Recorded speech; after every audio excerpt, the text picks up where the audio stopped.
Welcome to Diaries of a Data Scientist, our podcast in which we share about what's important to break into data science, provide valuable insights also for senior data scientists, and invite interesting guests from different data science areas. We're 𝐉𝐨𝐬𝐿 and Kate. We're both data scientists and mentors working in industry, and we are sharing here our thoughts and experiences. Let's go. Hi guys, this is Diaries of a Data Scientist with episode 29. And today with us, we're having Florian Roscheck, who is a senior data scientist at 𝐒𝐿𝐫𝐬𝐭. So for you, Florian, and also for our listeners and viewers, the concept of today's episode is going to be pretty simple. Pretty much what we're going to do is to take your hand and go through your diaries of a data scientist and also share your opinion, probably also some pieces of advice on the collected questions and the stories from our community and followers. So, Great. shall we start? So we're going to open the first chapter, which is about becoming a data scientist. So if you remember back then, why did you choose to become a data scientist, and how did this happen? So how did you get into it? I read a lot of MIT Tech Review. It's a technical newspaper at that time, and I felt it coming. I felt there was like a lot of stuff happening in the machine learning space, and this really excited me. You know, I can't stand when I see something and I don't get it, you know, and I was a mechanical engineer at that time with a lot of coding skills and knowledge, and I thought, okay, I need to figure out how to use this. So this is when I started doing this actually in my free time. Wow. So this sounds like a conscious decision happened and you were like, I need to get into this field. And I guess also very much curiosity, right? Which I feel is also one of the skills that you need to have as a data scientist in this system. Yes, it's true. And, you know, when I look at the data scientists around me, back in the days, or, you know, it's maybe like 7, 8, 9, 10 years ago, there were not really data science classes at university. So everybody who became a data scientist just kind of figured this out, learned this by themselves. And that's also pretty much true for me. Mm-hmm. And what about at the workspace? Do you have the same like talents around you in the company, or is it a little bit different? I think at the company that I'm currently working with, people come from very diverse backgrounds with diverse stories. In the data science area, there are people who studied engineering, there are people who studied biotechnology. Some people did their PhD, some people didn't. And I think what really bonds us is this, let's say, scientific curiosity. My question would be, if it wouldn't have been data science, like what do you think, where would your career path have taken you instead? So would you still be a mechanical engineer? That is a very good question. You know, why I studied mechanical engineering is because I like building things. Okay, and being creative in a technical sense is something that propagates very well into the data science career. You know, you can always also take a step back and understand things. And when I look how I've changed from back then to today I look less at the delivery side and more at the discovery side. What makes sense to do? Why should we do something? And then comes the how, and in the end comes the implementation. So I think this is a pretty exciting field right now, because we are also in this space where now we talk about what actually makes sense. There's so many different things you can do with AI. So I'm actually pretty happy with this choice. Yeah, that sounds amazing. Interesting, yes. And then I would say that given your background, we can already go ahead and tell you one of the stories from our community. So, which is, I guess, pretty interesting, is just to, you know, hear your, whether it is opinion or your thoughts, just go ahead and express yourself with this part. And in case if there are going to be some questions, it will be also really interesting to answer them while this recording. So that is the story. I have a master's degree in chemical engineering, where I worked on a research project using transformer networks. This helped me learn more about machine learning and how to apply it to the real-world problems. I also took university courses to strengthen my understanding of the theory. Right now, I am working as a data scientist working student, building Python dashboards. However, I've had difficulties moving into a full-time data science position. I have had trouble getting interview invitations. I faced many rejections. What can I do to get my data science job? Thank you for your help. I think it's really speaking. We get Yeah. these questions a lot. So a lot of, say, young folks seem to struggle to secure their first entry job, their first real data science job, even though they seem to have maybe internship experience. Some even struggle to get that first internship. So what are your thoughts? So what would you tell such a person who struggles with that? Any advice to give to that person? I have faced the situation myself when I was looking for my first data science job. And I've also talked to a lot of people who are in the same situation, because at Henkel, I also do career lunches where I talk to a lot of people who have exactly the same problem. Mm-hmm. What I hear makes me think this person already knows a lot. And I think there is a maturity now in the data science space where you start to see fractured landscapes. So this person has a chemistry background, which is great. With a chemistry background, probably you're at a great position to leverage your data science experience in the chemistry space. I think it's not always clear that you have these skills. People have very little time to look at resumes, and sometimes, even before the hiring manager, who is maybe more the technical person, looks at your resume, it gets filtered out somewhere by HR. So where's the signal among the noise? I can tell you what has worked for me. So back in the days, I actually didn't apply for a data science position. I applied for a data analytics position. And when I came to the interview and the hiring manager looked at my resume, they said, look, you have so much experience already with machine learning. Actually, we were thinking about hiring a data scientist, and you might just be that person. Don't you want to interview for this position instead?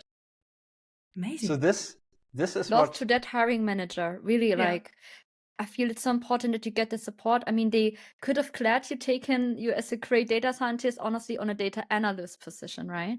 So that's amazing that they actually made that transparent to you. But I think it's important to understand what got me there. I was doing a lot of projects in my free time. I was developing a GitHub profile. I was starting to stick my hands into the coding world and into let's say, the open world, and talking about what I was doing. And this was, in the end, that the thing that provided the signal among the noise. I think that is important. And don't give up, because it just takes time until the right fit is there. So what I'm hearing is that you better perhaps have a GitHub account with some history of maybe contributing to the open source, maybe developing something, etc. What do you think about LinkedIn then page? Is it a necessity, or it's better to have a LinkedIn page when you have, let's say, when you are in this situation? I think the question to ask is, what is valuable and what makes value grow? They're two different things. One is you can do really good work as a data scientist, but frankly speaking, nobody cares about the work we do. Nobody cares. So you do work, good work, and then you talk about it. That's the second part. And I think LinkedIn is one of these platforms where you can get to know people better and get to know their passions. And this, I think, is let's say, holistically in the profile of a person today who is participating in, let's say, a competitive labor market, one of those two pieces that you also should pay attention to. Yeah. I often then hear, especially students or people who are looking to secure their first position, saying like, what do I have to tell the LinkedIn community? I'm just starting out. I don't even know what to share. And my first reaction then is, that is actually such a valuable perspective that, once you're in this industry for a couple of years, I feel sometimes you forget how it was like being at that stage. And honestly, also university turns the content taught in university has such a quick turnover in the data science field as well. So I think there's a lot actually to say in this stage of a career. That's at least my opinion. Would you agree? Yeah, I think why do people go on LinkedIn? For me, it's much about learning. And, you know, I think you probably feel the same. Every time you're on LinkedIn, you're like, this new trend, that new trend. You learn a lot and you also get a feeling for what's important for the market. And I think this is a very valuable source also for your own upskilling. And when thinking about what to share, it's just a hypothesis that you think what I have to say is not interesting, but it's not true because the world is extremely big and there's always somebody who thinks alike, always somebody who you can learn from. So it's really a give and take there. And this is good, you know, this is good for not only for your career, but maybe even for you personally. I mean, I think we met on LinkedIn, you know, and I really appreciate being here. So guys, quick advice for you, please never forget about the LinkedIn account, because I've seen a lot of students of mine that are just, we're going to polish our CV before sending to the companies for the interviews, but we will never touch like the LinkedIn account because like why? And they don't even have the positions correctly, you know, like written in there. They don't have the experience, the education, and etc. So it is completely empty. Maybe my last question as a follow-up to you, Florian. You already mentioned, right, that that person seems to have actually quite a lot of technical skills already. So do you think it's also maybe a matter of highlighting even more their technical skills, or do you think maybe throwing in some of acquired soft skills could help securing the first position? This is such a great question, Jasmine. Thank you. Look, it's the two things that I said previously: generate value and then somehow scaling that value. And when you think about where you work, I work in a business that is just basically, a business is just a group of people, right? How do you scale work in this group of people? It's certainly not by writing a piece of code and saying, here's my code. It is by engaging with people and making sure you understand how you can help them with your code. So the soft skill side is very important, especially today, because a lot of the AI solutions, they actually come in the business. You know, ChatGPT, how many people are using ChatGPT? They're using it everywhere. But your role as a data scientist might also become translating from the data science world to the not data science world. Yeah, nice.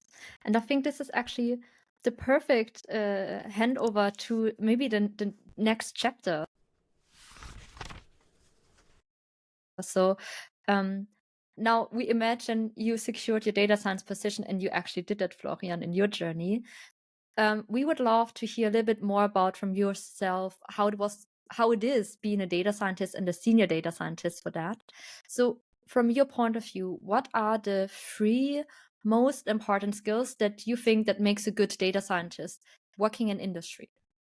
I think the 3 most important skills are being inquisitive, never stop learning, and understanding the broad picture of what's going on around you. Which is especially important in industry, I would say, right? I mean, you have to see the context of the field you're working in. I feel that's what makes it very different to working maybe in research at a big, you know, technology company, which I still feel is for many data scientists somewhat of like the goal. And I feel many people then forget that there's so many opportunities in industry, honestly. Yeah, definitely.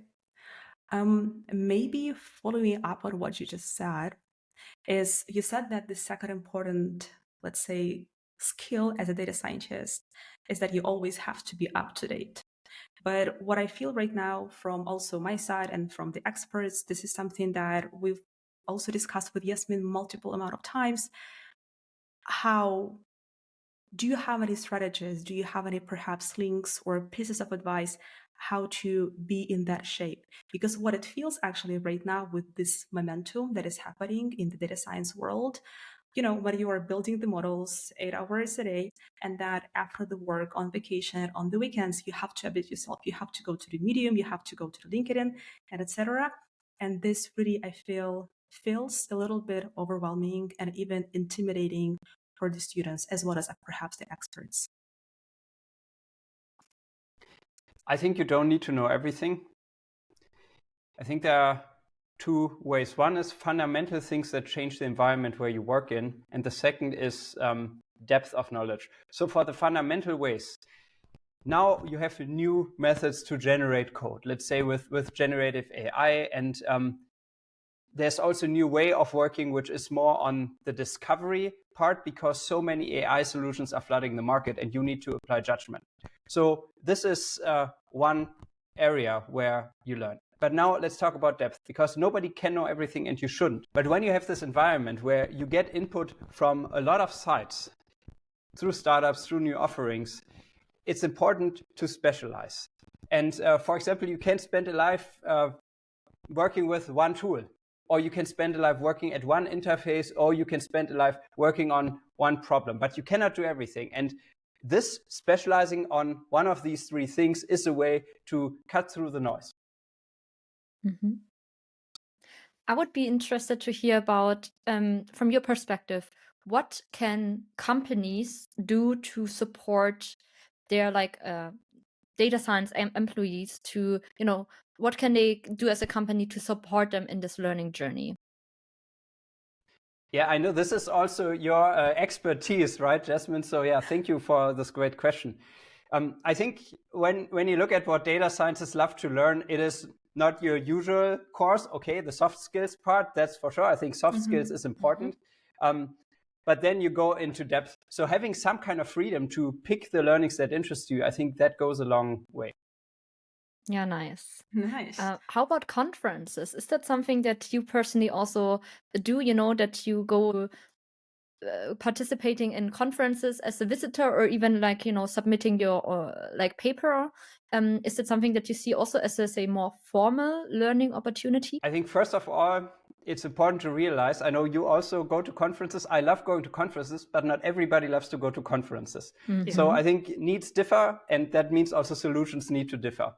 Now, when you look at what many data scientists that I know love, is they love to work on one problem and then also help others solve the same problem. And then conferences are a great environment to do this. So giving a talk at a conference, and I know you were in Frankfurt, I think, last year to give a talk. I mean, every time I do this, I'm so excited, and I double and triple check everything, because of course we all have imposter syndrome and it needs to be right. But at the same time, it's a crazy learning exercise. Right? This is something that you've experienced as well. Yeah, 100%. And just commenting, we have also an episode on imposter syndrome. We're gonna link it up here if you want to find that. I can really agree. If I remember, actually, because we're recording on International Women's Day, let me tell a story on how I actually got into this conference speaking area. So I thought back how this started just this week, and it started with me taking over moderating the Girls' Day back then at SAP. And I was asked to do that, and I was like I'm feeling so honored, but also so nervous. So I had to moderate a panel discussion where also one of the top managers back then was participating, and I was beyond nervous on that day. And it worked out. And from there on, people said, "Oh, I saw you on that panel. Would you like to come to event XYZ support, maybe as a speaker this time?" So this really kickstarted for me this trajectory, and I feel each event gave me a little bit more comfort in doing it. So really, kind of the practice matters. So I feel the hardest step was actually doing the first event. I can tell you it will never go away. So imposter syndrome is still there for me as well, especially for the really big events where I'm like, who am I to go on that stage and talk? Like, as you said, is anyone really interested in that? But I feel it's a great growing opportunity. That is very interesting, because for me it was a little bit right now it is a little bit different from your experience, Yasmin, because I think with the reputation that you're gaining through your work and all of these activities, or the LinkedIn presentation, speaking opportunities, you have more to lose in case of a small mistake. And therefore, right now, for me, all the time going on the stage, I feel this huge baggage and this huge responsibility, and I'm getting even more nervous because of that. So we have that's really like a different perspective. Completely, yes. And how's it for you, Florian? Are you quite okay with that, or a little bit also? How are you feel sitting here and recording with us? Yes. Yeah, I said right before we recorded the episode that I'm anxious. And it's still true. Now I'm getting more comfortable. But I think it's important to understand that growth only happens at the edge of your comfort zone. And that comfort zone expands over time. For me, I haven't always been quite extroverted. I was actually pretty introverted, when I was a teenager. And I have been expanding my comfort zone. I think, from my personal experience, every time you do this, at the end, you're happy that you did it. And also, there's no life without failures or without mistakes. But if you don't try it, you will never learn. And it's about learning, right? This is what we said as a data scientist, in your personal growth journey. So for me, I have a couple of conferences coming up this year. I'm also excited for them. I know I will be prepared, and let's see what happens, right? The rest is up to the universe, and I am sure I will learn something. Great. So That you is just heard, amazing. everyone, you can catch Florian at his events this year and see how he performs. No pressure, Florian. Thank And you. maybe here the last question in this part is that what do you think as your personal superpower of being a data scientist and your kryptonite? I'm a really good networker. Sometimes people come to me when they need to get something done and they ask, Florian, can you help me with this? And I think after a certain time now at my current company, there is a way that I can find the right people. But it's also because the environment is very good for this, right? We like to connect and we like to solve problems. This is definitely my superpower. They're the communication skills. And a kryptonite?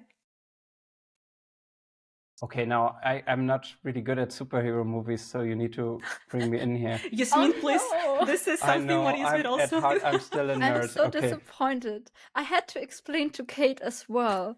So for Superman, right? Kryptonite is the one thing that can weaken and kill him.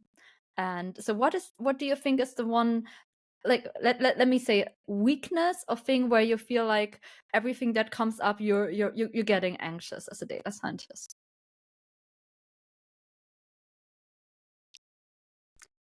I think one thing that I'm nervous about is micromanaging and being micromanaged. I think people around me know this and respect this, and that is very great. So if you give me the freedom to explore and to live my curiosity, I will certainly thrive. Yeah, nice answer, Florian. I feel that many other data scientists can relate with that one. Great. Definitely. Good. We have another contribution from the community for you. Do you feel ready? I'm ready. Let's see. Okay. Good. So here we're in the chapter of being a data scientist. I have been working for 4 years as a data scientist in the US for a medium-sized industrial company, so not in FANG. I currently consider moving with my family to Europe. What is working in data science in a country like Germany like? Based on your personal experience, did you spot any major differences? I think this is a great question for me because I lived and worked 7.5 years in the US. One thing that I noticed here in Germany, things are relatively slow and people are relatively cautious. In the US, it was always like, hey, do you have an idea? Yeah, here's my idea. Okay, might work. Why don't you try it out? And here, I think we are very much process driven. And, before you try something, a lot of things need to happen that you have the permission to do this. I think this is one thing. And the second thing is actually think about the data science tools that you use every day, Pandas or Jupyter. The developer community is quite international and diverse, which is great. But many of the people who start these projects might actually live in the US. So one thing that I found great when I was living in San Diego is I went to the San Diego Python meetup, and there you meet people like Carol Willing, who is a Python core developer, and I think was on the Python steering committee, is a Jupyter core developer. They're just there in front of you, and you can talk to them. This is kind of harder to find here in Germany. I mean, okay, I was in California in the tech scene, but here I feel you're a little bit further removed. And for example, sometimes in the US you were talking to the engineers of vendors. Here you talk to salespeople more. So I think there's this difference. True. I can see you fangirling in these Python meetups in my inner eye. So I can imagine that, Florian. I would be the exact same. Yeah. I'm a little bit jealous. So So have you, like you commented on maybe here in Germany or also in other countries in Europe, feeling a little bit more hesitation when it comes to like trying out new stuff and especially maybe things that have not been worked on before. Do you feel over the years this has improved, or this has, this has somehow changed over the years here in Germany as well? So do you feel it's getting better, so that the culture is kind of closer moving together? This is a great question. And I think to answer such a question, we all need to be aware of our biases and where we are, right? Like I'm in some kind of bubble, other people are in different bubbles. So it's not my job to judge, or I don't have the capability to judge about everything that's going on. The people that I know, they, especially in the data field, they love to experiment, and they're actually driving change. I think there is or my personal perception is that there is an increased pressure on accelerating certain transformations. And I think only good things can come out of this. Yeah, I agree with you. I feel that was also a little bit our take when we saw that in Paris, right? This massive amount of investments was communicated. Many people were saying like, oh, this should have happened 10, 15 years back. That's in the past. So now we need to look forward. And I feel that also many companies do now feel this pressure. And I think also that, at least that's my personal experience, that within your niche, there's actually pretty much that you can do. I feel sometimes we also hold ourselves back by thinking, yeah, but that might not be accepted and might not even trying. So I think the important thing is to try and see where these boundaries are, as you said, Florian. And you might be surprised how much then really is maybe still working, Maybe another question in here. And what about a skill set? Do you think like distinguish between technical and soft skills, is it somehow different on the international level from your experience? So kind of how much are technical versus maybe soft skills valued? Yeah. Okay, I think to answer this question, it's important to understand what kind of environment you're in. If you're in machine learning research, this is like the fundamental catalyst for anything that goes on the business side. Okay, I think these skills are like very deep tech skills are very valued if you're in that kind of environment. That's probably independent of where you are. One thing that I find interesting is when you look at agile methodologies, they all started around Silicon Valley, and this is already a very old story, right? And they're like trickling into German corporates or European corporates over time. I mean, if you're an agile expert and you're listening to this, please pardon me. I know this is very old, right? This is very old, but somehow it feels like a new discovery. But there's one interesting observation, right? These agile methods, or nowadays it's also product methods, product thinking. This comes a lot from the tech scene in the US, and it's trickling down here now. So that also means that, let's say you have been working in a waterfall world where it was very much focused on delivery. Now the wave is coming, and what you feel is it's more focused on discovery. And discovery doesn't mean you implement something. Discovery means you learn how to ask the right question. And when I say ask the right question, means there is an ask to somebody. That means there's some kind of social environment where you need to apply your soft skills. Yeah, and finding the right hypothesis, right? I mean, if you said, like, if you answer the wrong questions, that's not gonna help your business colleagues anything in either increasing sales, cutting costs, or in that direction. Good. Yeah, nice. I actually have a follow-up as well. So that contribution came from a woman from the community. So I wonder, having had your work experience also in San Diego, as you commented, do you feel that here in Europe we have roundabout the same challenges when it comes to, a male versus female distribution of the workforce? So have you felt that in North America that this is actually more equal? I think that it very much depends on the company. I can tell you from the tech perspective, I also work a lot in the open source community, and the open source community is incredibly diverse. People have very different backgrounds and experiences, and this is what makes it so great. So there is clear evidence for the benefits that diversity brings in environments, and these are also universal. It doesn't depend on the country. Nice. Thank you. Perfect. Yes. And I guess with that, right now we're getting towards our last chapter, which is going to be reflection and growth on your journey as a data scientist.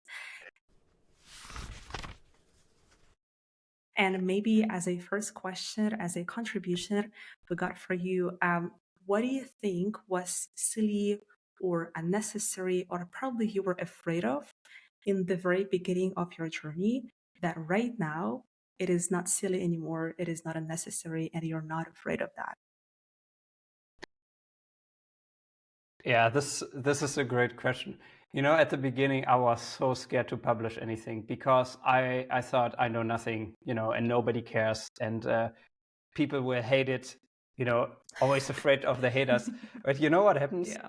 Like when you start doing this, and you've probably experienced the same thing, some people come to you that you never knew would come to you and said, hey, you know, I like what you're doing. And, you know, I made some crazy Kubernetes-based COVID dashboard, and like somewhere people in the world thought, oh, this is cool, you know, thank you for your contribution. I'm like, for my contribution, really?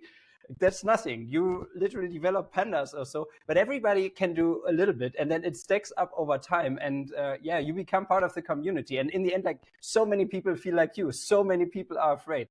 This is something I should have done earlier. Nice.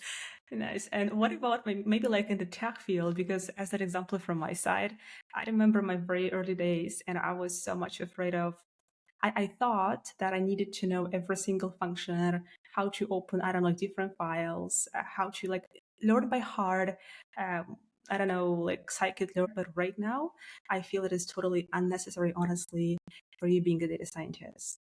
Do you have that example from tech? It's interesting, right? Because I feel your hypothesis is that you learn something, and you know, in this case, you learn a tool, and this is not helping you today because maybe you're not using that tool so much. But I think that even looking into tools teaches you research skills, teaches you focus. So I think taking away something is good. You know, even though if maybe you don't use scikit-learn now every day. Yeah, but this could also be like, you know, maybe in the beginning someone found it silly to read documentations. And now they're like, okay, You need before to I do do that. anything, I do read the documentations. I have learned why this is actually necessary. You know, one thing that puzzles me is how at the beginning of my career, I was very much focused on doing something, on solving. You know, the situation where somebody's like, oh, yeah, we want to engage with our customers better. I'm going to build a chatbot. You jump from problem space into solution space immediately. With that exact package, you're going to build it. Exactly. I'm going to use, I don't know, ABC package, download it, and then just build your chatbot. Done. Your problem is solved. And over time, you notice this is pretty silly because there can be a million solutions, and probably the person who tells you the problem doesn't know what the solution is. So before you come up with any solution, you need to explore. You need to ask the right questions. And let's say the longer I do this, the more I notice this is really where a lot of leverage is, because you can waste 10 years doing something that doesn't matter. The important things happen at the beginning. And also an idea, many people think, oh, I have an idea, I'm not going to tell you because then you're going to steal it. It doesn't matter. Ideas are worthless. The implementation is where the value is generated. Yeah. So I just had this picture, you know, in my mind that they show you very early on in university as well. You know, this is what the customer wanted. This is what the consultant built, and that's actually what they needed. So, you know, in your case, maybe that customer didn't even needed a chatbot. What they needed maybe was to improve the data quality or something like that. But going straight for the solution, I feel that's what also many people can relate to.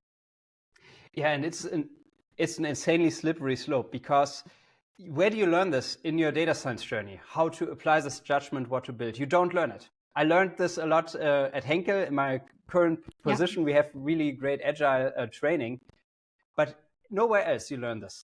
Yeah. So it's a slippery slope. This is not taught at uni, no. Yes, yeah, exactly. So this actually is the perfect basis. Did you feel you had somewhere along the journey, like, did you feel that you really had also dedicated mentors who took you by your hand? Or like, did you feel this, maybe if you didn't have that this was lacking, or would you have wished for something like this? I think having a mentor is important because they usually have enough judgment because of their experiences that they can help push you in the right direction. For me, I like intermediately here and there, I had mentors, and that was always helpful. One thing that has tremendously helped me is asking for feedback.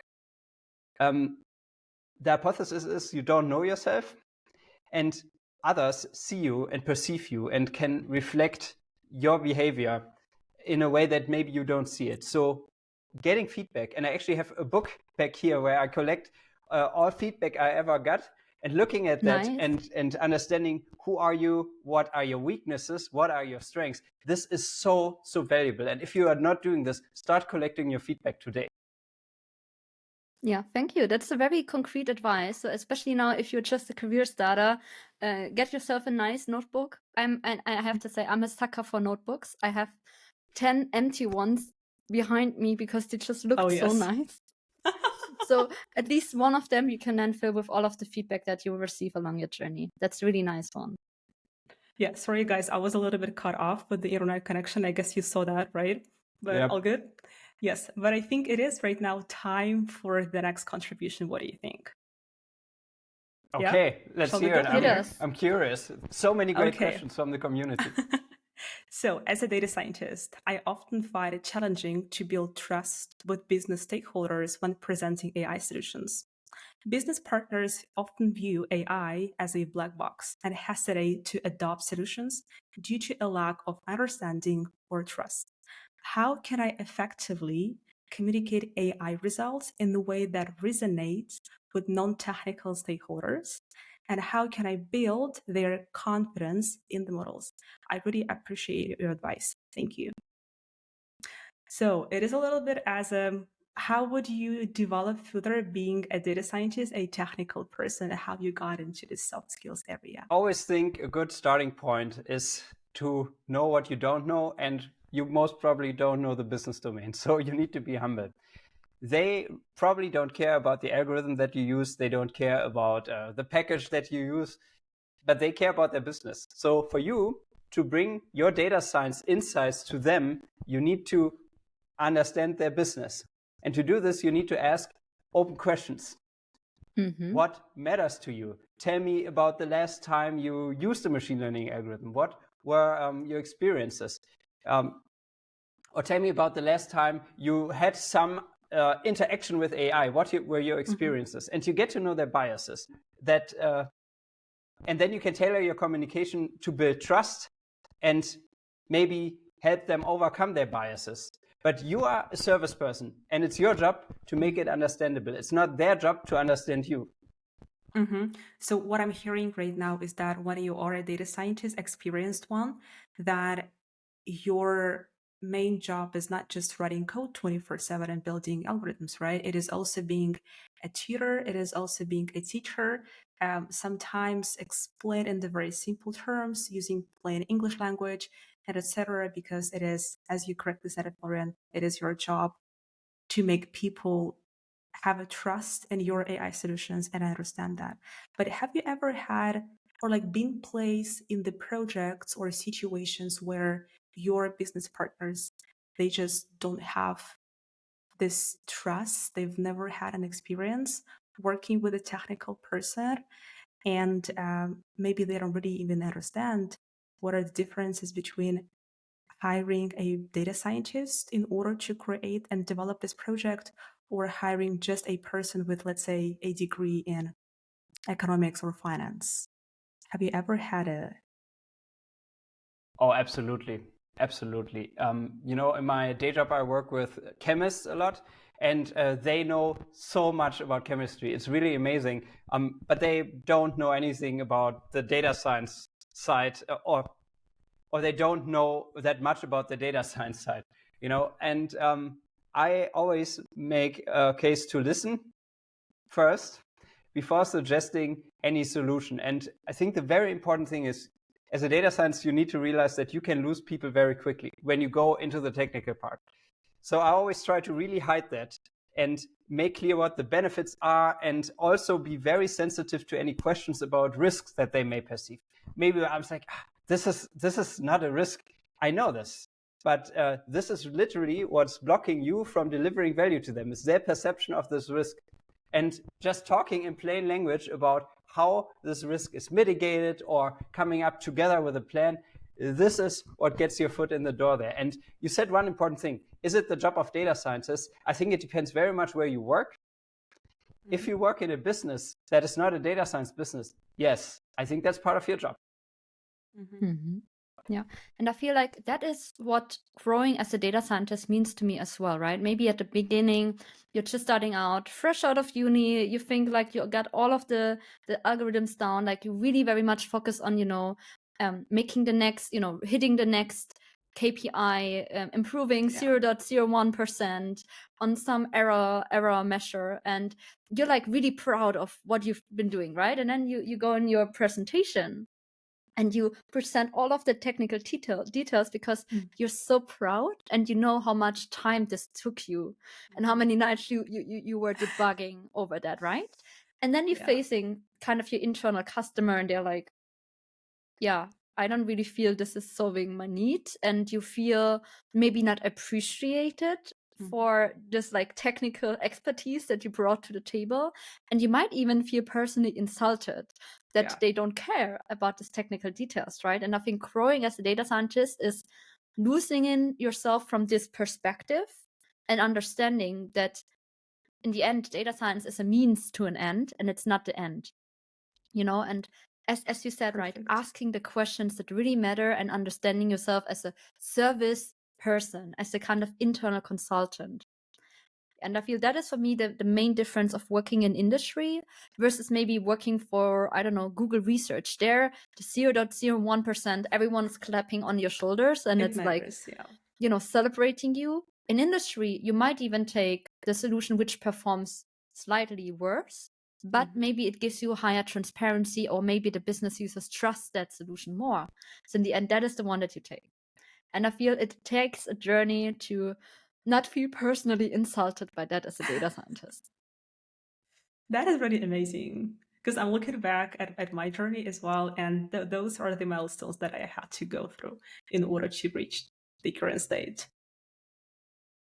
Okay. Yeah, I think, it's never about you personally. It's every time if you work in a business, it's about the business.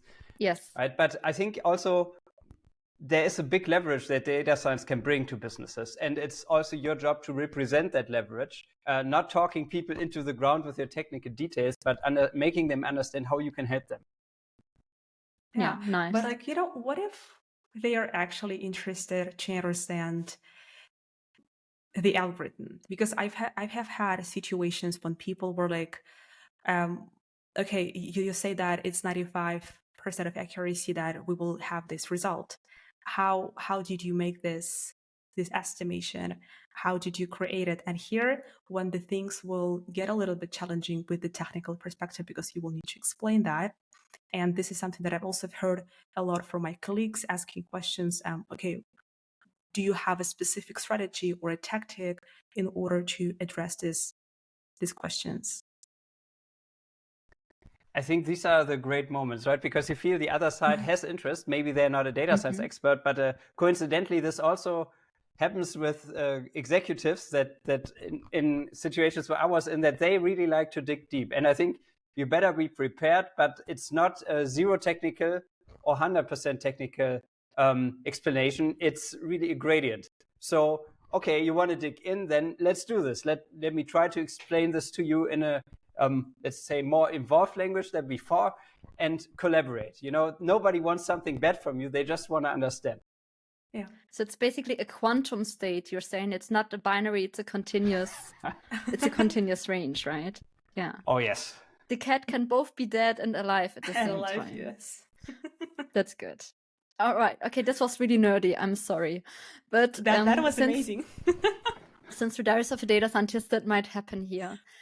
Thank you so much, Florian. We really digged into your diary, and thank you for opening up for us and especially our community and answering the contributions. That's amazing. We would like to have a little bit of a wrap up, and we're gonna ask you a couple of questions.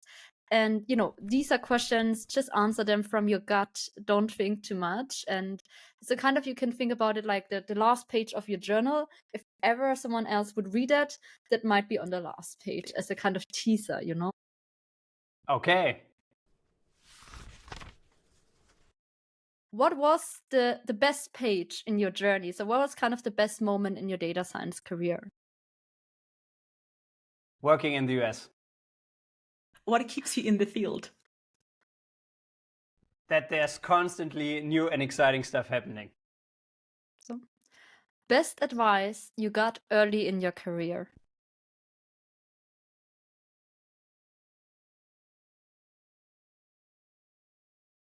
Do a personality test. Interesting. We listen and we don't judge. Nice. Okay, let's go to the next one. Which tool had the biggest impact on your work? Azure Machine Learning. Mm-hmm. What emerging trend excites you the most? Empower teams. Nice. You survived, Florian. That's it. Yes. So, congratulations. Fun part, Florian. Thank you so much for being with us. This was Diaries of a Data Scientist, episode 29, the first one with a speaker. We could have not wished for a better guest contribution, Florian. Thank you for being with us. And we want you to have the last word. So this is your stage. You can say whatever you want. Today is International Women's Day, so congratulations to you. Thank you for inviting me, and congratulations to all female listeners. The tech community can be much more diverse, and I'm excited because in the future we will change the world with data science and AI, hopefully through a diverse set of experiences. Thank you so much for having me. This was Diaries of a Data Scientist by Yasmin and Kate. And if you enjoyed the episode, remember to check out our YouTube channel and our LinkedIn pages for more engaging content from the data science world. Thank you for today, and seeing you in the comments.